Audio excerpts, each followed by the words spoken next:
Hello, good morning. It's about 20 past 6 on Friday the 10th of March. I'm on my local railway station, Oldfield Park in Bath, and I'm getting the first train of the day over to Cardiff Central that way via Bristol Temple Meads. It's raining at the moment and there's strong winds forecast over in Wales mid-morning, and then it eases off during the day. It's supposed to be bitterly cold with the northeasterly wind, so I'm taking a bit of a chance actually. I'm heading out west of Cardiff to go and visit one of Wales' 3 thankful villages. It's called Colnwinston.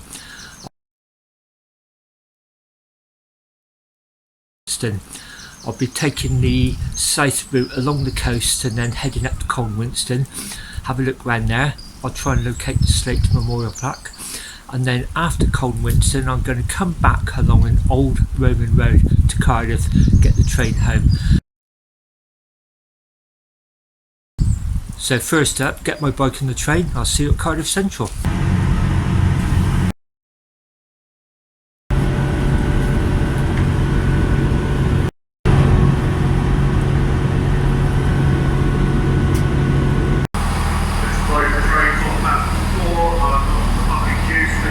I'm now in Cardiff, just outside Central Station. The journey went very smoothly. It was just getting light as I left Oldfield Park and a little bit grim looking actually with the rain, but actually there's a clear blue sky here at the moment. There's a nip in the air because of the wind chill, but as I was coming into Newport I thought, gosh, that's a strange cloud formation in the far distance, and I thought maybe it's a reflection off the window. What it actually was still some snow on the high ground of the valleys looking north. I'm heading south towards the coast, so although it's going to be breezy, no snow down here. Anyway, I just need to get my garments fired up and then find my way out onto some quiet roads. Okay, I'm sort of on my way now after a little bit of confusion. When I come at the station, my route started one side of the square, finished on the other, and one of the garments was suggested that way and the other one was that way, so I'm sticking to my trusty 200 actually, which is a lot more accurate. I always side with that if I'm unsure. So now what I've done is I've come through Cardiff Bay. There's a Welsh Assembly over there, there's a stave church there. I'll be following this around here, around the harbour. I've done this before, and then you go over like a little, almost like a breakwater across to Penarth, then running along the coast.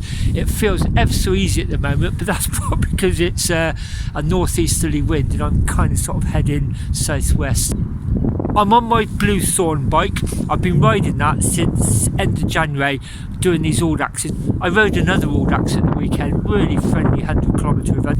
I'm on this traffic-free Sustrans route across to Penarth. That's it up there on the cliffs. Looking out there, you can just make out the 2 Bristol Channel Islands. So that would be the Bristol Channel coast over there. You can actually see Breen Down. I did a wild camp out there a couple of years ago.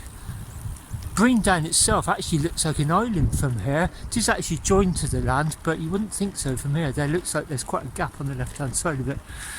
Yeah, meanwhile this is really nice. I've ridden along here before on one of my DIY Audaxes where I came over from Bath to Penarth and back.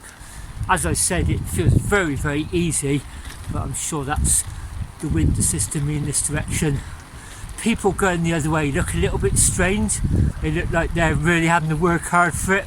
So I can imagine I've got that coming my way this afternoon. At the moment I'm just loving this.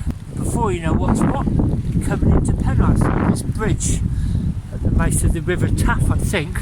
I saw signs for the Taff train earlier on, which made me realise that I could actually get a train over to Cardiff quite easy in a matter of weeks' time when it gets a bit warmer and start the Taff trail.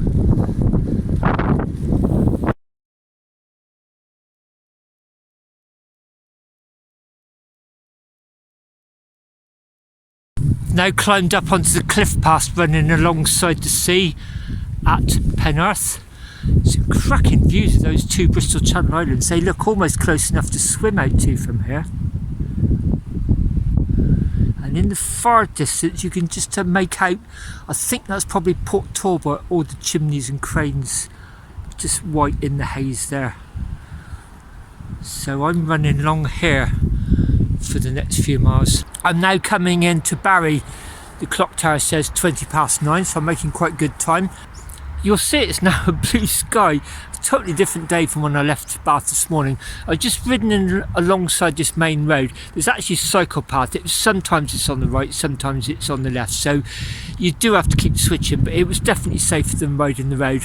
And now I'm just following the harbour around. You can see where all this is being redeveloped. Although I've got a destination and a purpose, I don't really sort of know where I'm going immediately. So it's just nice following the Garmin and just feeling like I'm covering new ground. Wow, the road through all the new waterside developments and out the other side of the town, it's got silky smooth cycle paths next to it. Now I've just been diverted back down to the waterfront. This is lovely. Onwards that way. Look what I've just come across as I cycle through this fairly affluent area. It's packed with all these swans. Makes me think of Dawlish and the black swans. They must be here for the winter, a bit like down on Sunset Levels. Wow. Just shows, doesn't it, if you come to a sort of a new area, not really know where you're going, it's amazing what you'll find.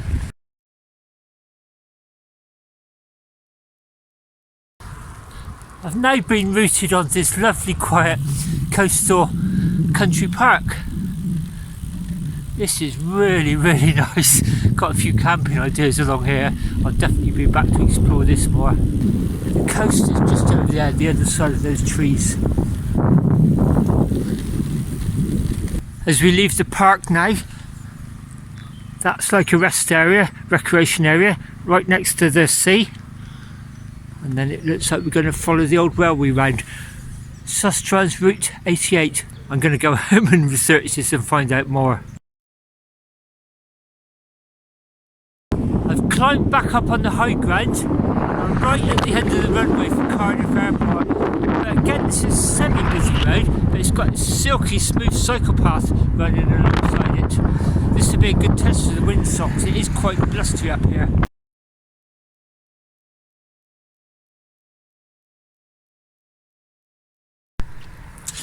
I'm now heading from right to left along this fairly quiet coastal road, and it's following the course of the railway.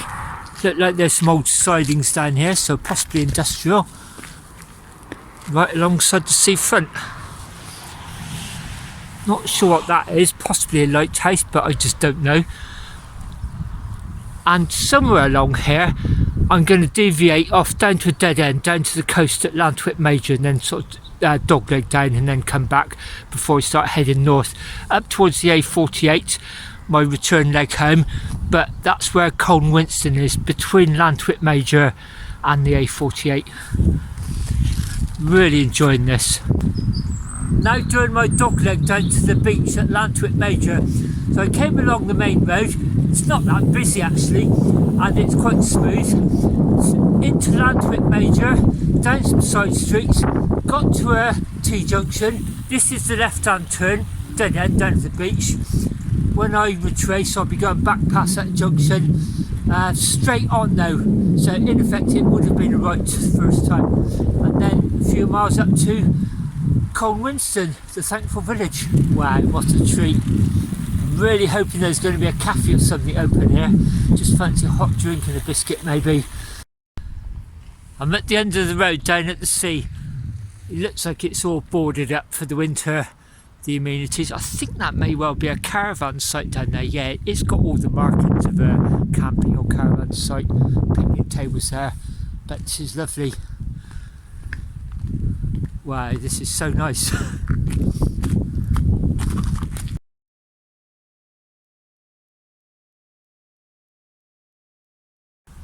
Seeing there's no cup of coffee here, let's see what this board says. Really good aerial view. A World War II pillbox. I thought I saw some pillboxes coming along. So you are here. Gives you a good idea actually.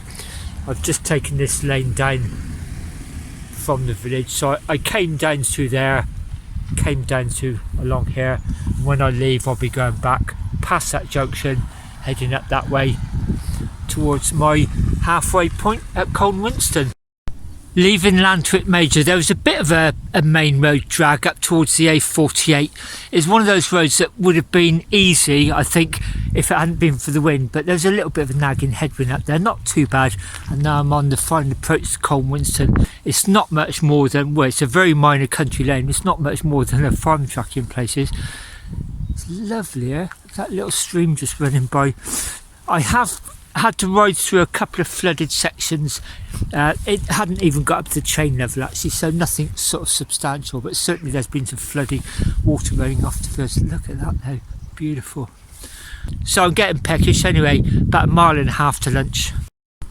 11:45 now, and I've just come in along that lane. I've climbed up into the village of Colnwinston. It appears to be running along this like raised ridge. There's no boundary sign coming in, although those cut the posts, it looks like there may used to have been one. So I'm going to try and find one on the way out of the village, looking behind me.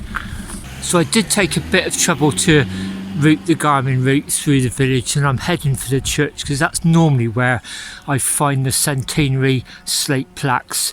All of the thankful villages I've been to so far have got these black centenary slate plaques. It looks like they were placed there in 2014 to mark the centenary of the start of the First World War, so that's what I always look for when I go to these villages. They're often at the church, but not always. Sometimes they're in like little memorial areas or a remembrance garden, so that's what I'm looking for.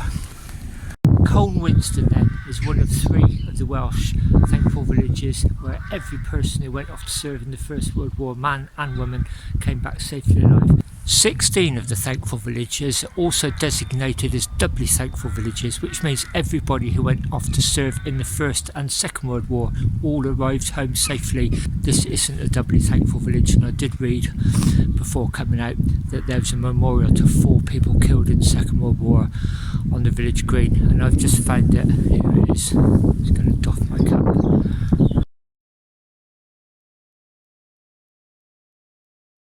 Right above it though is the slate centenary plaque, 1914 to 2014 at Thankful Village.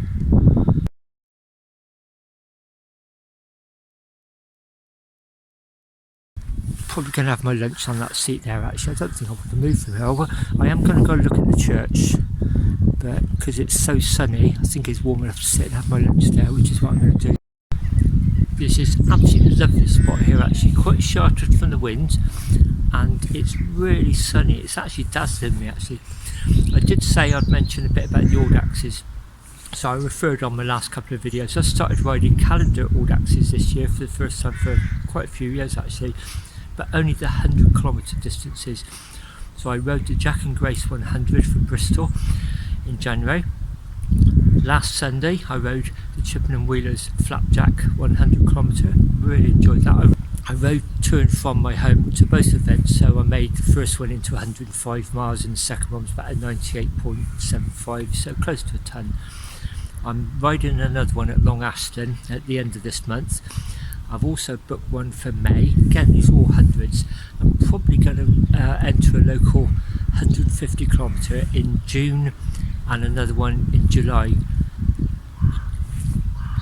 The one in June will set me up really well for my holiday I hope, and then the one in July goes up over the tumble, so that'd be quite good. There's a cafe stop on that at the Big Pit Museum. So I've really enjoyed the all axes this year. I did say I didn't really want to ride the long distances. If I want to do long distances I'd rather do those as solo DIY rides that I organise myself. The hundreds though, I've really got back into group riding again actually. Last Sunday was just absolutely fantastic. Rode with so many people on that one actually. I rode over half of it with other people, so that was really nice having company. When I was researching this route, this is way before Christmas actually, I've been planning to do this for ages. I read that there was a Roman road past north of this village, so my ears pricked up. I researched it a little bit. The Roman road used to run from Newnham on Severn down through Chepstow, Caerleon, Newport, Cardiff. The section I'm going to be riding back this afternoon, Nice back to Cardiff. And then it went along to Carmarthen, and Marguerite thought there was no evidence that it went any further than that. I was reading in Hugh Davis's book, Roman Roads of Britain, I think it's page 48 or 58, I'll reference it on the screen now. It says that there's solid evidence that it went at least 14 miles further than Carmarthen. Aerial surveys have suggested there's evidence that it possibly went as far as St David's as well.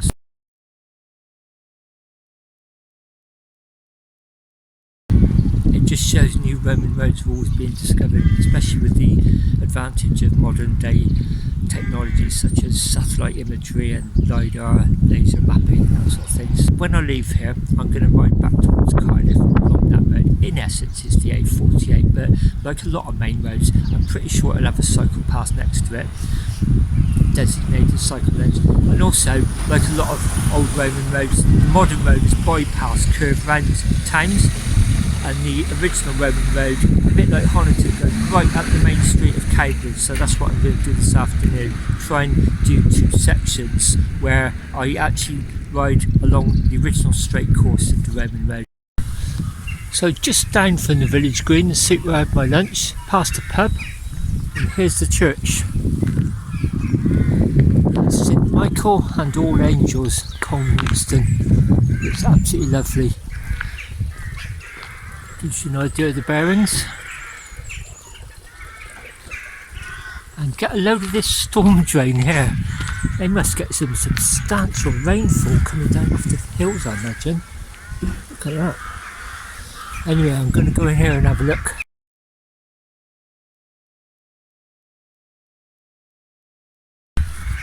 Wow, how lovely is that? Just hoping this is open. Oh, what a shame it's not. One of those you can enjoy from outside though. There's a lovely seat there at the far side of the churchyard. All these crows. Wouldn't want to hear that after dark in this yard. And that's looking back.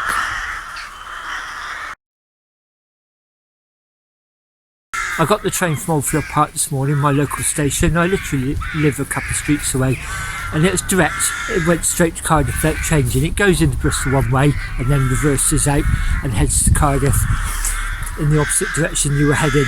On the way back, there's a change, and I didn't realise this. The train I get from Cardiff will go to Filton. I've got to get off there. There's big employers at Filton, the MOD and Royal Mail, for instance.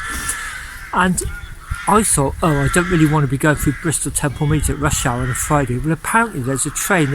If I get the 3 o'clock or the 3:30 train, it bypasses Bristol altogether. It must be a special service for commuters from Bath up to Filton, because it bypasses Bristol altogether. So it goes from Filton, avoids Temple Meads, and goes straight out to Kensington and Oldfield Park. So if I can get one of those, fantastic. I'm so glad I had my lunch up there, because if I'd come down here, there's not even a porch here really, I'd have been a bit disappointed. So that was such a good find up there. On my way out of the village up towards the A48 and the Roman road, I'm going to keep looking behind me to see if I can find a village boundary sign, because it's always nice to find those. Just leaving the village, heading up that way, and I've come across the boundary sign, so I'm happy having found that. Now I've got 3 hours to do less than 20 miles to get back to Cardiff.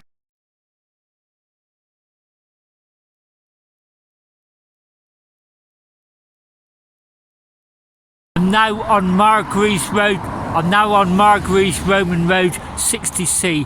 So Neath that way, Cardiff that way.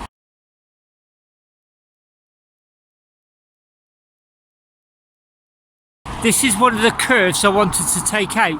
So although it looks like I'm riding into the traffic, there's actually a pavement here which is designated as a cycle path. So you can see the old Roman road went straight through Cambridge, then up the other side. I can see it actually going out.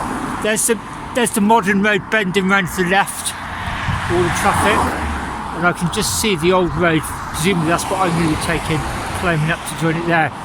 You can see just like the gradients they had to deal with. A typical Roman road, they didn't go round obstacles, they went straight over them. Nowhere is that more obvious than here.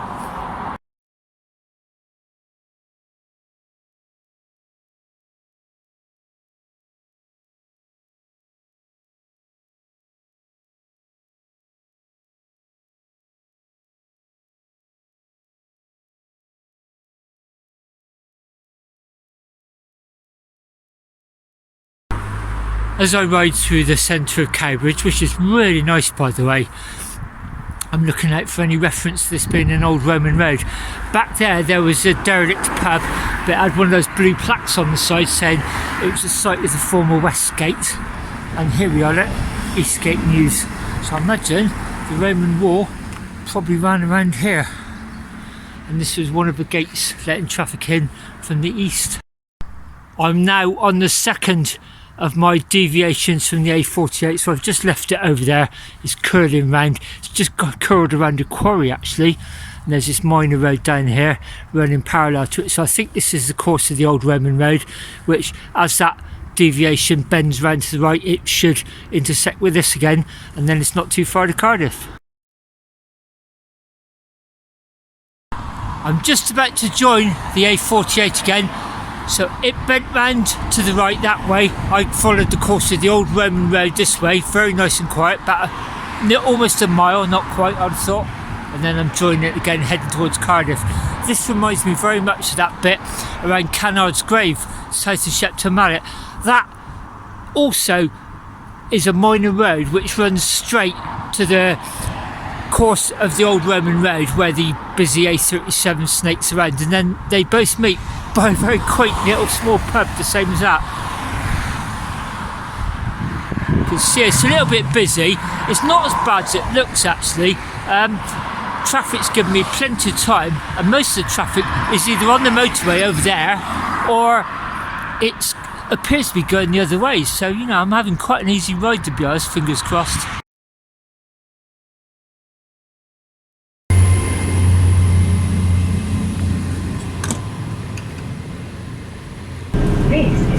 Western Railway Service to Bath Spa. I didn't have a chance to film coming into Cardiff because the roads were quite busy, you had to pay attention, traffic lights, then there was cycle filter names. I got the train from Cardiff to Filton, just had about a 25-minute wait there.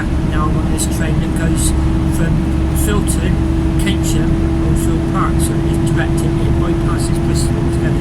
It's been a fantastic day, I've really enjoyed it. It was a mixture of roads. Some of them were sort of quite busy, but I never felt in danger.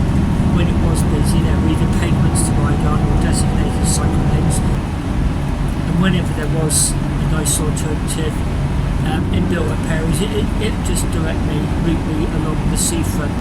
That park with all the swans and that lovely bit of seafront at Barry, that was a real find. I would never find that without the car. So it's been a really good day, thoroughly enjoyed it. I've been wanting to do this ride since November, and I've just been waiting for the right time. And I thought today might be a little bit grim weather-wise, but actually it turned out to be fantastic. I am looking at riding to visit some more thankful villages.